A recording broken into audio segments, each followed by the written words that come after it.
tung henti tung tung tak tung tung tak tung tung tung tak bres bres bres bres bres tung tung tak tung tung tung tung dung tak tung tung tung dung tak tung tung tung dung tak tung tung tung bres wing wing wing wing tung tung tak duer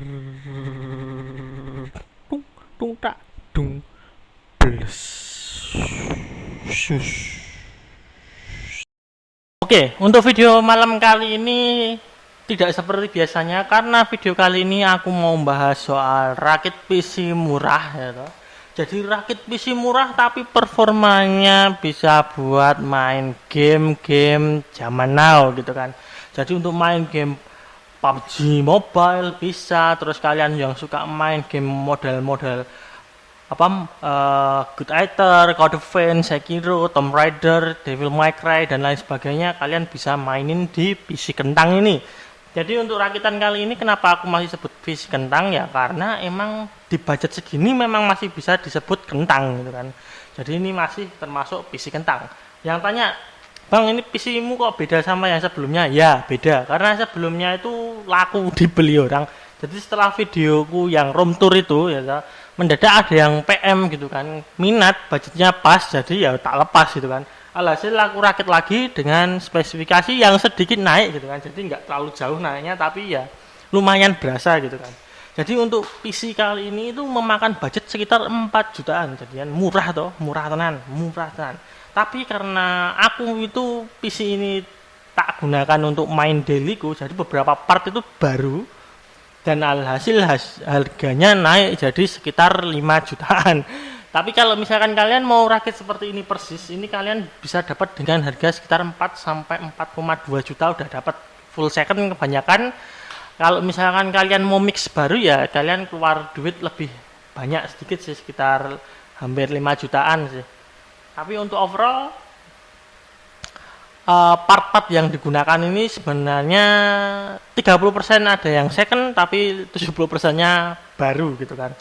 Jadi ya mix lah istilahnya, campur aduk gitu kan, biar nggak terlalu mahal. Jadi untuk second partnya aku hanya pakai di motherboard, prosesor dan VGA. Setelah pas itu aku usahakan untuk ambil part baru semua karena untuk rakit PC menurut saya ya kan, untuk bagian RAM, terus untuk masalah SSD, hard disk atau storage, apalagi PSU ya, kalian harus minimal cari yang baru lah, setidaknya beli yang baru. Menurut saya ya kan, untuk casing kalian mau cari second it's okay, mau cari baru juga nggak apa-apa gitu kan. Jadi terserah kalian. Tapi untuk aku, untuk masalah RAM, terus untuk masalah storage hard disk SSD dan power supply itu wajib baru kalau aku kan. Oke, untuk part pertama yang aku pakai itu adalah motherboard dari Asus. Untuk motherboardnya aku pakai Asus P8 P67 seharga 800 ribuan di online store ya kan. Kalau kalian cari di online store itu harganya sekitar 800 sampai 950 ribuan. Kenapa pilih P8 P67? Karena sementara aku masih stuck di Ivy Bridge. Dan part selanjutnya aku pakai prosesor dari Intel Core i5 3470. Sebenarnya mau ambil 3570, tapi karena 3570 itu lumayan susah carinya untuk second. Jadi alhasil aku mutusin paling deket ya dapatnya 3470 dengan harga sekitar 400.000 sampai 500 ribuan kalau kalian cari di online store. Kalau kalian sabar mungkin bisa dapat sekitar 375 atau 400 ribuan. Tapi untuk rata-rata di online store mereka jual dengan harga 450 sampai 500 ribu rupiah. Jadi untuk VGA-nya aku pakai dari brand XFX ya kan, Radeon RX 460 4GB 128 bit DDR5. Ini aku pakai yang dual fan seharga sekitar 800 sampai 900 ribu. Lalu lanjut ke bagian casing. Casing aku pakai Aerocool Shard. Ini harga barunya itu sekitar 400 ribuan ya kan. Jadi 400 sampai 460 ribu. Jika kalian ada di kota-kota kalian itu ada, mending kalian cari offline aja karena ongkos kirim untuk casing ini lumayan mahal. Terlebih lagi untuk casing dari Aerocool Shard ini dia set panelnya sudah memakai tempered glass, takutnya nanti pecah gitu kan kalau misalkan dikirim online gitu kan. Jadi rawan juga, mending kalian coba cari offline atau kalian bisa cari alternatif lainnya. Lalu untuk masalah power supply, aku juga pakai dari brand Aerocool ya kan. Jadi aku pakai Aerocool Lux 550 watt 80 plus bronze yang RGB ya. Harganya murah, cuma 470.000 untuk harga barunya.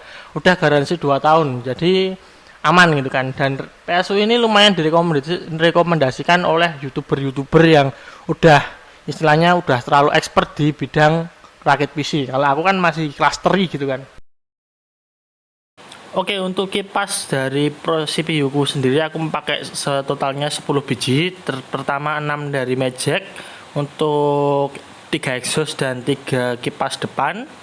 Lalu untuk bagian heatsink fan aku menggunakan Alsle TBF 100 Luna untuk kipas prosesor. Lalu tambahan lagi 2 dari Alsle, yaitu Alsle Deringer 12 cm dan yang terakhir 12 cm bawaan dari Aerocool untuk exhaust tambahan. Untuk RAM yang aku pakai itu 12 GB DDR3.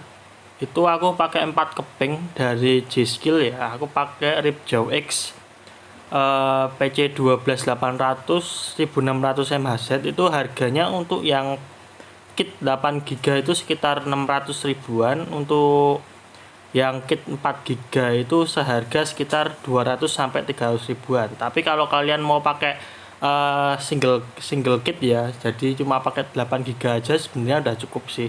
Tapi kalau mau meningkatkan lagi boleh ke 12 GB atau ke 16 GB sekalian biar nggak nanggung. Cuman kemarin agak susah jadinya dapatnya cuma 12 GB aja gitu kan. Oke, untuk storage-nya aku pakai SSD dari SanDisk 240 GB. Itu seharga sekitar 600 sampai 650.000. Untuk harddisknya aku pakai Seagate Barracuda 7200 RPM 500 GB, itu dengan harga baru sekitar 350 sampai 400 ribuan. Untuk harga secondnya sekitar 175 sampai 220.000. Jadi itu adalah semua part yang aku butuhin buat ngerakit PC ku ini gitu kan. Oke, untuk perincian harga sudah aku tulis di depan kalian. Silahkan untuk dicek lagi.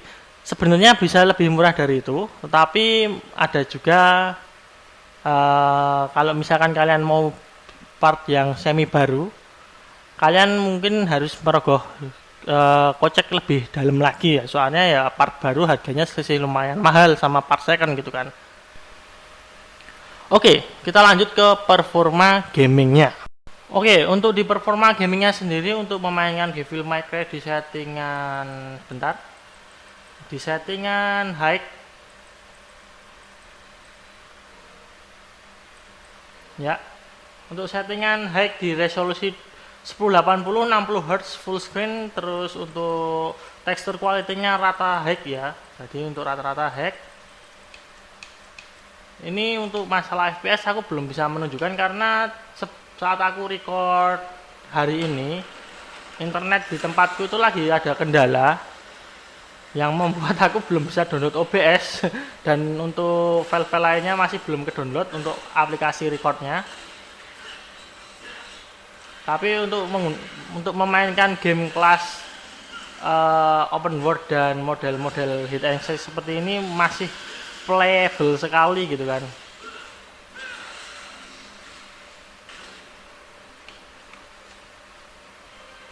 Ini tidak merasakan adanya sedikit nge-lag sedikit pun tidak ada, jadi lancar jaya. Performanya masih bisa dibilang masih bisa diandalkan untuk bermain game kelas Devil May Cry 5 ini.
Oke, untuk main game sekelas Code Vein dengan resolusi live. Untuk resolusi grafik aku set di high juga. Frame rate-nya di 60 fps dan untuk resolusinya di 1080. Kita coba mainkan.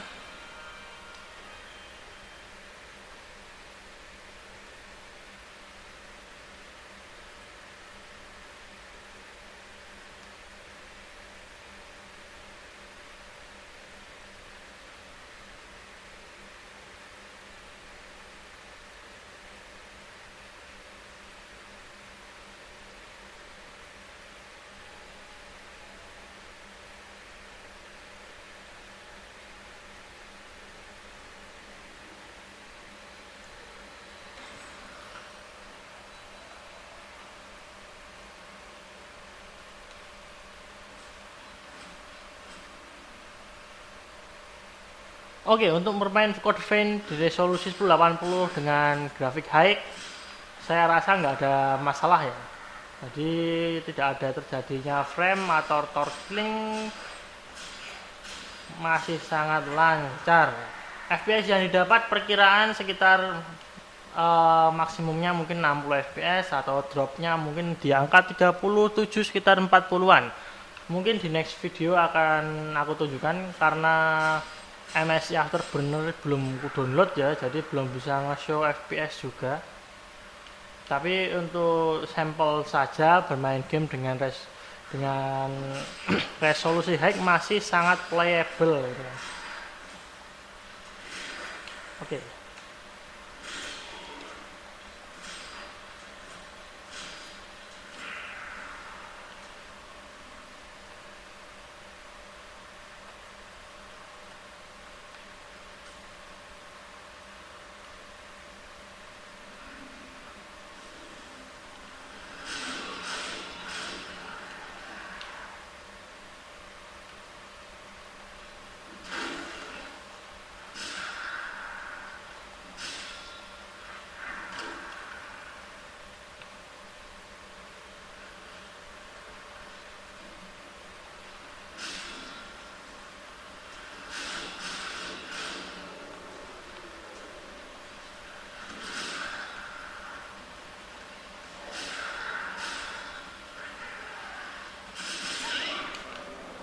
Aduh, sangat.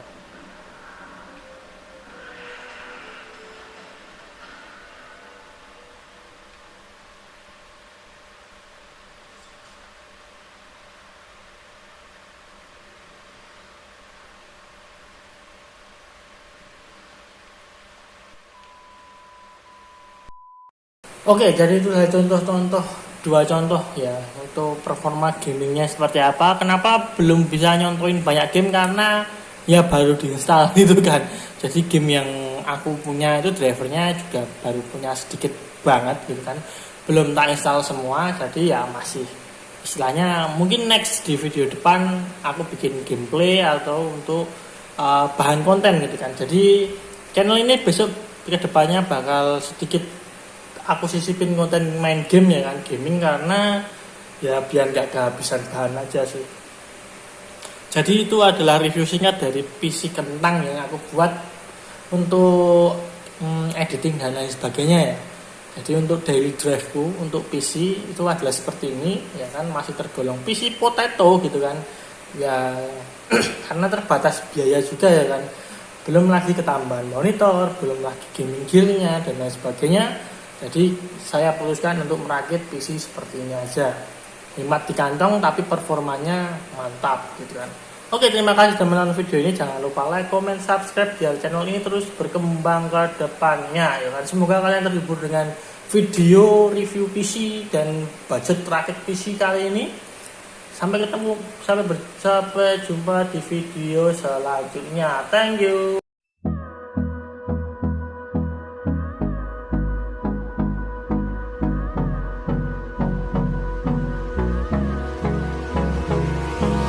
Hold me close till I get up.